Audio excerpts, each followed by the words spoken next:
eyes. Let's speak to Vanessa Neumann, Venezuela's opposition party's ambassador to the UK. I mean, it's not looking good for your guy, is it? I mean, doesn't this suggest that President Maduro is tightening his grip on power? Quite to the contrary. I mean, the criminal behaviour of yesterday was an absolute gift to us. First of all, let me take issue with what you said.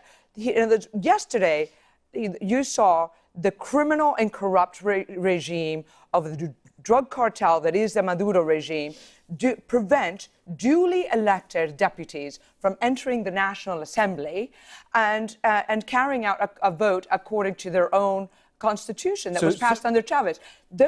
The only people they let in were regime sympathizers, and they had some circus of, they just declared someone without a quorum, without a vote, that is on their payroll as the leader. The real National Assembly reconvened in another location, in one of the most respected newspapers in Latin America, and 100 deputies re-elected unanimously Juan Guaidó. He only needed 84 votes. And we had extra deputies who are waiting overseas because they've been harassed. The problem you have, though, the interim president of the country. The problem you have, Vanessa Neumann, is this, though. The world, Neumann, sorry, the world may recognise Juan Guaidó as the leader, but he's not being recognised inside Venezuela, and Maduro is still in charge. Why is Maduro still there? No, quite the contrary.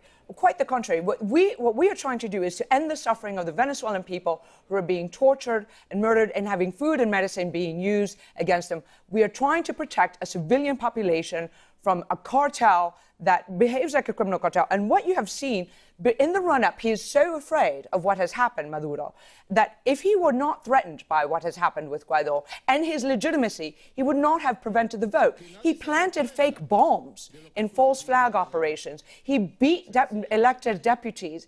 So obviously Maduro feels that he is against the ropes with the international community. Okay, but he's still in power. So what more are you asking the international community to do? Well, look, it's a statement of fact. He's still in power. No, sir. He may still be in the presidential palace with the backing of the military, but he is out of control with the international community that is tightening the grip on his illicit financing and the drug trafficking. Now, Guaidó has a stronger mandate with the National Assembly than he ever had before. Okay, so the brutality has Mr. united Guaido's ambassador here in London. Do you have an embassy?